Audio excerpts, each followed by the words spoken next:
Hey everyone, Chat Sematary is back, as is Becky Kovach, and we're talking all about The Dark Tower, Wizard and Glass. Becky, welcome back for a Dark Tower discussion. Thank you. It's great to be back. We were just talking about how it's been a minute since my last episode. Yeah, and I mean, we can kind of blame Stephen King for that because he had a very, very large gap between books 3 and 4 here. And, I think I've probably read at least 10 books in between. And even though that might not seem like a lot, just based on how many years that spans, it's probably roughly 10 years. So there was a very, very long gap for Dark Tower fans at the time between The Wastelands and Wizard and Glass, which is always fascinating to me to see sort of his process behind these books, because when he wrote The Gunslinger, he knew it was going to be multiple books, and then you have this huge gap between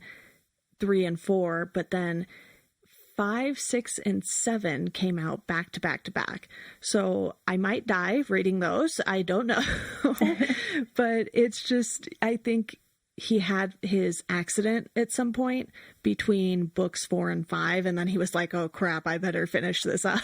So that'll be interesting to see how those 3 books read, having been written so closely together in comparison. But what is it about Wizard and Glass that sort of drew you in? It seems like a lot of people really, really love this one, and I might be on the opposite end of that.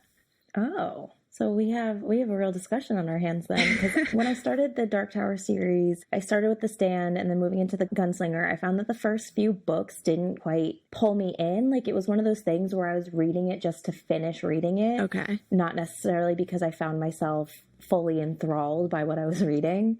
And then coming to Wizard and Glass, this is where I finally started to feel like I was getting into the series, and I was starting to feel more of like a draw to what was happening and wanting to find out, like, okay, where are we going next? So what's going to happen after this? And Wizard and Glass is like really where I started to truly get into this series. Yeah, that seems to be a common thing for a lot of people. Personally, I like the first 3 books better than this one. I wouldn't say I hated this one by any means, but I felt like because I was enjoying so much of the stuff at the end of book 3 with Blaine the Mono, and it picked up where it left off in this one, to have the not necessarily abrupt interruption for the very, very, very long flashback, but it just felt like it took me out of the present day story for far too long. I understand the importance of the flashback and how Susan was Roland's first love, and the glass coming into play and him looking into it, and then coming back to the present day at the end and they look into it again. But there was just so much of the flashback that I was like, wait, is this just one long story he's telling and nothing's actually happening in the present day right now? And that turns out that was the case. He told the story for almost a full day, I think. Yeah, I think it was it was sort of like when he sits down with the Dark Man and they spend an entire night talking. What's weird about the fact that I like this book so much is that so much of it is just set up for what's happening in the present. Like, it's just a bunch of background information on Roland. And what I didn't love about the first few books is that it very much just felt like set up for what's to come. Yeah. But I think I enjoyed getting to see this other side of Roland, him as a young man, a little bit more carefree, willing to fall in love and like able to fall in love and not get hardened by the things that have happened and what he's done. So I think I just really liked getting to see what he was like before the world moved on. Yeah, that's fair. And I think for me, because this journey ended up standing still in this book, I think that was what kind of bummed me out the most, because I was so into the journey that they were going on in the Wastelands, and then that just comes to a halt in this, so he can tell this uber long story with so much detail. And you kind of, in the back of your mind, know that most people would not remember so many details about something that happened seemingly so long ago. Like, if someone asked me about something that happened 10 years ago, I would not remotely be able to tell anything in this much detail. No, but I think that might have something to do with his role as a gunslinger. I feel like just in general, they are very much like observant people Yeah. and able to hold on to those minute details, just like it's the nature of their job. So I think that that has to do with it. And it is a very, very long, detailed flashback. And I think it was probably too much, but I enjoyed getting that glimpse into his past and how he started and like his life with his friends, which is something that like we don't really see much of from him until he brings Eddie and Susanna and Jake into this world. He's very much a loner up until then. Right. And I think that's why I like the Wastelands so much, because he finally got Jake, Susanna, and Eddie together, and they were going on this journey together. And really, the flashback is not just about his first love in the glass, but really the friendships that he had and his first quartet. I'm not sure how you pronounce that, but really the first group that he got together to go on this search for the Dark Tower. And it really just gives you that perspective of where he's been coming from for all of these years, because that traumatic event defines who he is now. Yeah, and it very much sets him on the path that they're all currently on. So I think that this particular flashback is important to what's happening in the present day of the books. It just maybe was too much of a story within a story. Like we literally got an entire novel set within the construct of a novel, if that makes sense. It does, and I think that with the amount of detail in Roland's story, we get to know a lot about Susan's family. Her father is obviously gone or dead. I believe it's dead, and Cordelia is the one taking care of her, and Susan just doesn't have this fantastic life. She's meant to go, sleep with the mayor, and she's like, I don't know, 14, 15 maybe at this point in time. Yeah, she's very young. And granted, that was more common back in the day, but still you're kind of like, no, I'm not feeling this. Don't treat Susan this way. And it's just one of those female characters that isn't treated as well by King as some of his other more powerful female characters, like Charlie from Firestarter, or even Carrie has a power that she ends up using. And with Susan, it's just like she gets the short end of the stick the entire time. Yeah, she has a rough start and it just doesn't ever get better for her. And like you think maybe it will, and her and Roland will have a chance to like be together, and then that all just comes crashing down around them. It really does. And it's such a bummer because after reading so many Stephen King books, for the most part, he treats a lot of the female characters as well as he can, given the time periods that the stories are taking place. And he sort of subverts some expectations when you're reading some of his stuff from the 70s and 80s and things like that. But with this one, you kind of get that false sense of hope with Susan, and you're kind of like, oh man, she's going to do something and it's just going to kind of blow this whole thing up and she's going to be able to get away. And obviously we know, given the present day, she's not with Roland then. So you kind of get this sense, okay, maybe they got away together but went their separate ways later. You don't really know at the start how things are going to play out for Susan, and then they just play out in the worst way possible. She's literally burned alive. And you have Ray, who is sort of this witchy woman who is determined to make everyone miserable, it seems. Pretty much. She just wants to drag everyone down with her. Yeah, it's hard to sort of just pinpoint one villain in this too, because you have the mayor who is sleeping with young girls. You have Ray, who is this, like I said, witchy woman just trying to make everyone miserable, and Cordelia knows that too. And even Cordelia isn't all that great towards Susan. So you really have Susan, Roland, and his friends who are the quote unquote good guys in this flashback story. And you see that Roland has this struggle even with his group of friends too, because he's with Susan. You have this boy, Shimi, who ends up following them around. And you just have so many moving pieces in this flashback that I did find it a little hard to keep track of what everyone's purpose was during it.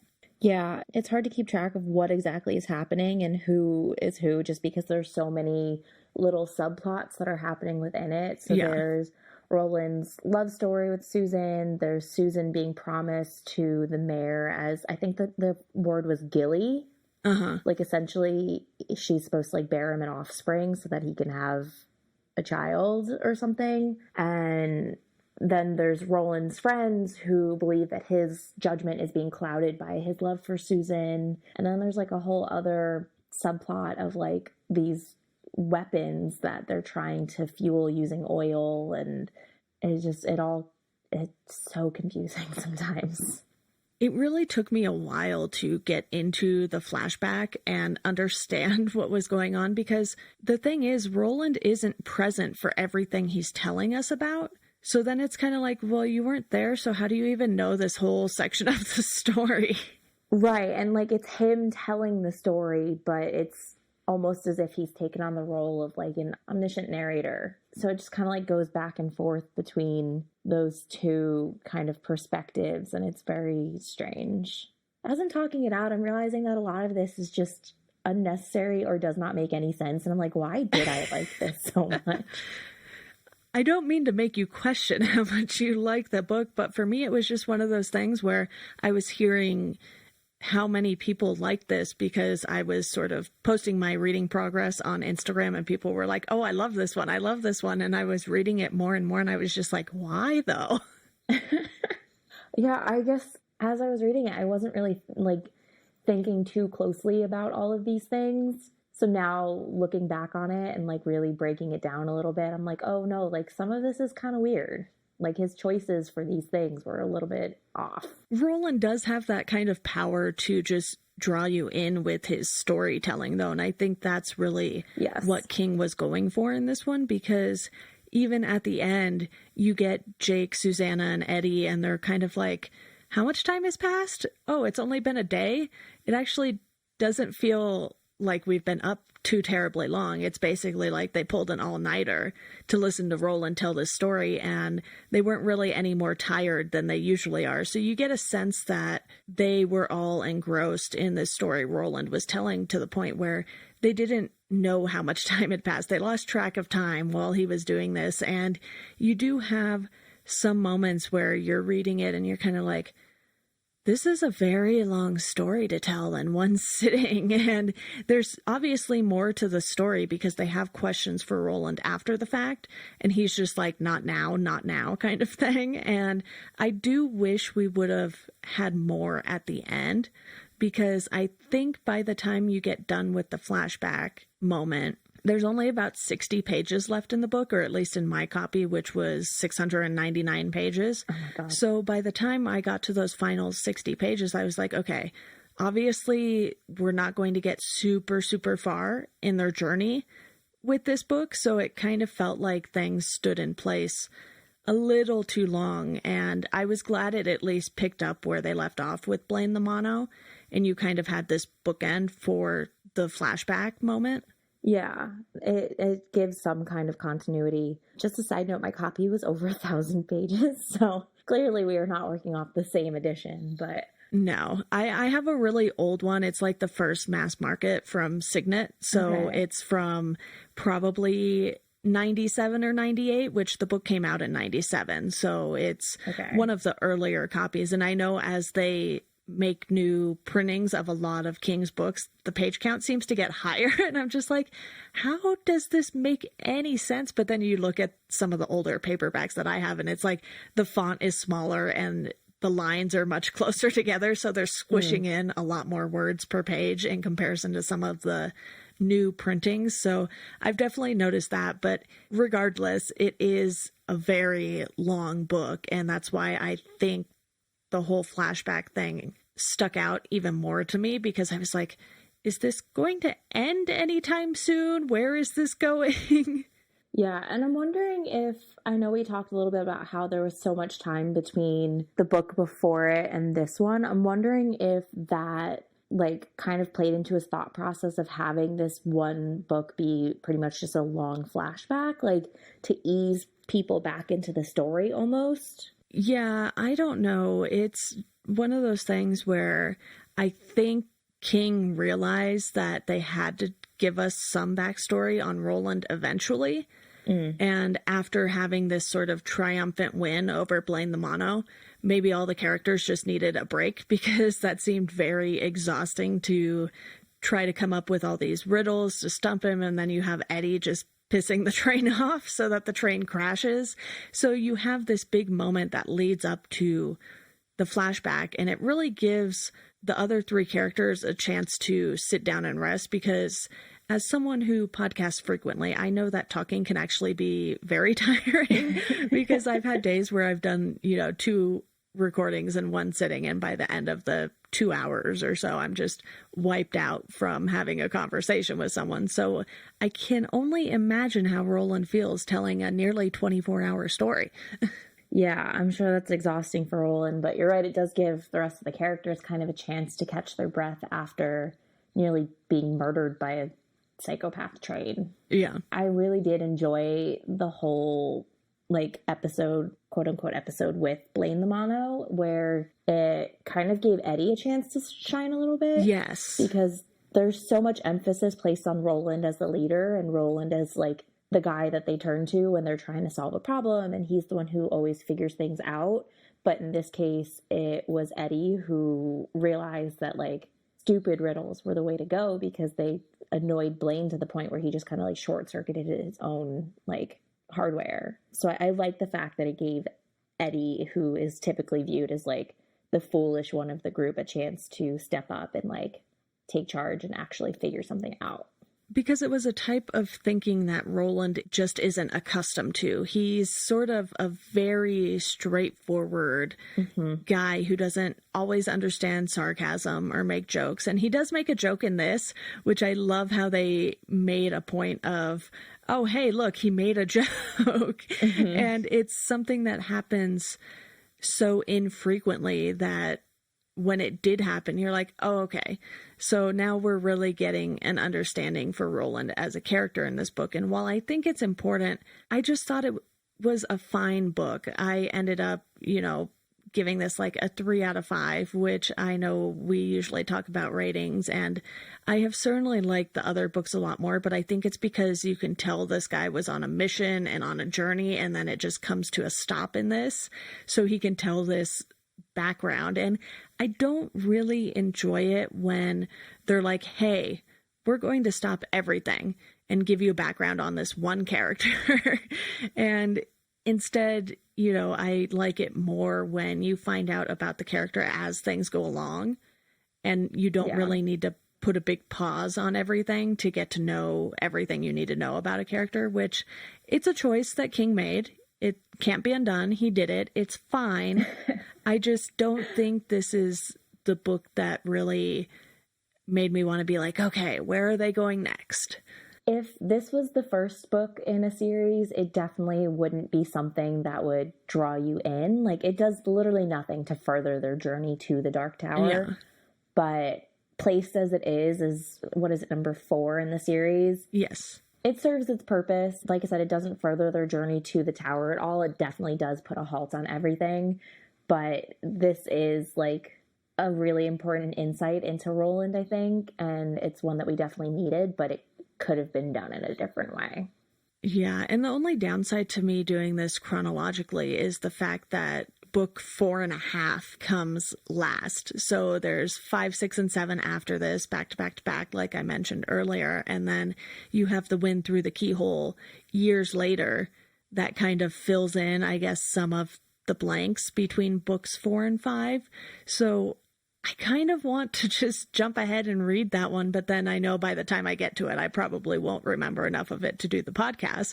So I'm kind of stuck between a rock and a hard place with the Dark Tower series at this very moment in time, because I'm halfway through, and as you and I know from reading things like the Harry Potter books and just some other series, sometimes you have books that are kind of a stall, I guess, in the story, and then you really get things going again later. So I don't want to say that happens with Harry Potter necessarily, because I feel like that was just so well paced throughout. But you and I have been covering those, and we've done the first 4 books for Welcome to Geekdom, and I still have 3 more to reread. So I could be wrong. There could be a little lull in Harry Potter too, but I think with Wizard and Glass, there's just so much information thrown at you here to process it all. It probably will take me until book 5 to really understand what happened in this book. Yeah, I think reading through the next book definitely helps a lot. It was just a very weird stylistic choice all around for the way that this book was framed, because you literally get you get very, very little present day action, and everything that takes place is all stuff that has already happened. It cannot be changed, and it just is. Yeah, I do want to talk more about the ending, though, because there is a very, very heavy Wizard of Oz presence at the end of this book with those last 60 pages. And it was something that I wasn't expecting out of Stephen King, because it's very playful almost. I know that Wizard of Oz is sort of this story that isn't necessarily for children, but it's always felt like people have regarded Wizard of Oz as a children's thing, even though the story is much more mature than that, I think. Unless I'm totally misreading things I know about Wizard of Oz, but you get this moment where they all have these red shoes waiting for them, even Oi, and they're like, wait, yes, there's too many pairs of shoes. And then they're like, oh, because this is a 4-legged animal, so there's an extra pair for him. So that was just some much needed comic relief at the end, I think, where you're kind of like, oh, okay, they're really going to make them click their heels together. Yeah, it's very heavy-handed on the Wizard of Oz references there. If you say ruby slippers or red shoes or anything like that, people's minds are automatically going to go to Wizard of Oz. And it's very strange, because I feel like any other references that have come in this book have been a lot less heavy-handed.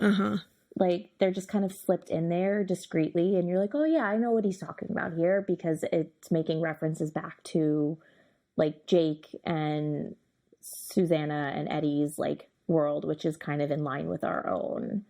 But nothing is quite so glaring as this very weird Wizard of Oz, just Emerald City-esque place that they've come to. When I was reading the end of it, I was like, wow, this book tonally is just so wild, because you have this big triumphant thing at the beginning, and then you have this really doom and gloom flashback by the time you get through all of it. And then you have this sort of funny, surreal moment with the last part of the book where they return to the present day. And there are still some things where you're tense, because you don't know what's going to happen to these characters now, especially when they look into the glass and you have that whole chapter just on that. You're kind of like, okay, are they going to be able to get out of this? Are they going to come back? What's going to happen to them? But before that, when you get that Wizard of Oz moment, you're kind of like, okay, this is a little over the top for the tone of the book. You're kind of like, is he trying to be funny, or does he just really like the Wizard of Oz? I think it could be a little of both. Why does it have to be one or the other? Fair. It just seems like a weird moment to put something funny in. Yeah, it felt very out of place for them to be walking along this highway, and then all of a sudden we're placed in the Wizard of Oz. It just didn't make a whole lot of sense, and felt very weird, and was a little off-putting. They even had the "we're not in Kansas anymore" line. Yeah, and there just aren't really any other moments like this in the series so far, so it just felt very strange. Especially given who Roland is as a character. He was kind of the one that needed the most convincing that this was a thing they were going to do. But even Eddie was like, is this a joke? Is this actually going to work? Are we really all going to click our heels together and this gate is going to magically open? Yeah. And when Eddie is questioning something at that point, it's bad. Yeah, and obviously with Jake being younger, I feel like this moment resonated more towards him, because he still sort of has this youthful innocence and playfulness about him, especially as Oi is following him around like a pet dog would. And it's still a little unclear what Oi really is, because he's described as so many different things. He's described as dog-like, he's described as something else by Eddie. And I was just like, what does this thing actually look like? Yeah, I've tried picturing it in my mind, and like I just keep coming back to like a dog with weird raccoon paws and like an anteater snout of some sort. I'm just like, none of this makes any sense. He's called a Billy Bumbler, but I'm just kind of like, what is that? That does nothing for me. And looking at the picture that they have on the Dark Tower wiki, it's just, yeah, it's kind of like striped black and white, but it looks more like a cat than a dog, and with some raccoon mixed in, and you're just like, I don't even know, but we're just gonna kind of pretend he's a pet dog for the ease of picturing what this character looks like when it's walking and following Jake around. Oh, I didn't even realize there were pictures of this on the Dark Tower wiki, and I just brought it up, and this is not at all what I was picturing in my head. Yeah, it's because they give you so many different descriptions. They're like, oh, he's dog-like. Oh, he's like this and like this. You're just like, I don't know. An animal with 4 legs. That's all that really matters at this point, I guess. Yeah. A weird thing that just kind of follows them around and chimes in every once in a while because he thinks he knows what's happening. Kind of understands it. Yeah, it's really weird how Oi can half talk. Like he'll say Oland instead of Roland. Mm-hmm. I think that provides some like much needed, not comic relief here and there, but a little bit of lightness. Yeah, just some levity to a lot of the scenes because you're like, oh, here's this random animal that can half talk. Yeah, like they have a little pet that they're bringing with them and he's great and they love him. Obviously, Oi is not a major factor in this book by any means. He's really just a follower and trying to sort of keep track of what is going on. But I did like the moment where, you know, they get the shoes on Oi and then they have to click his heels together because he wants to do it, but he can't. And I was like, okay, yeah. This feels like a very dog-like thing to do when you're trying to get a dog to learn a new trick or something, and it wants to, but it just can't quite get all the way there.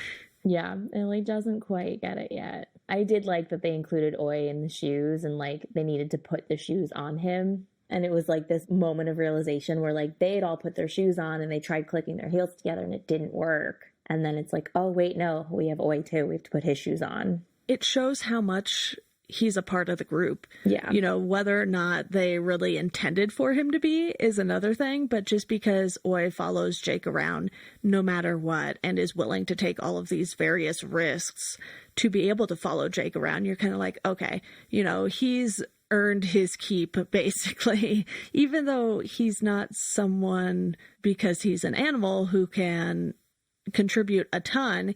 He's very dedicated to Jake, and I think that's sort of nice to see throughout all of this direness that Stephen King brings us.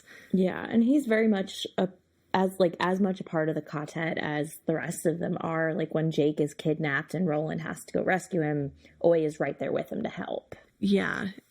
I didn't intend on talking about Oi this much, but I just thought with the ending there, you really get a sense for sort of the personality of Oi, because we don't see a lot of our main characters other than Roland in this book. So I feel like King just sort of had to give you these glimpses of each of them. Yeah.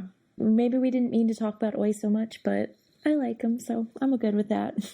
Yeah, same here. So I think I am definitely looking forward to how book 5 continues things, because I was super excited when this book started and it picked up with the Blaine the Mono storyline. And we were like, okay, you know, they got out from under his quote unquote thumb and they were able to move on with their journey, but then they don't really move on with the journey. So then I was like, oh, okay, very, very interesting choice here by Stephen King. And despite all of the detail that we are given in the flashback, I don't know if I have too much more to say about it. Was there anything in particular that stood out to you with the flashback, or just anything else about this book in general? There is so much that happens, but not really.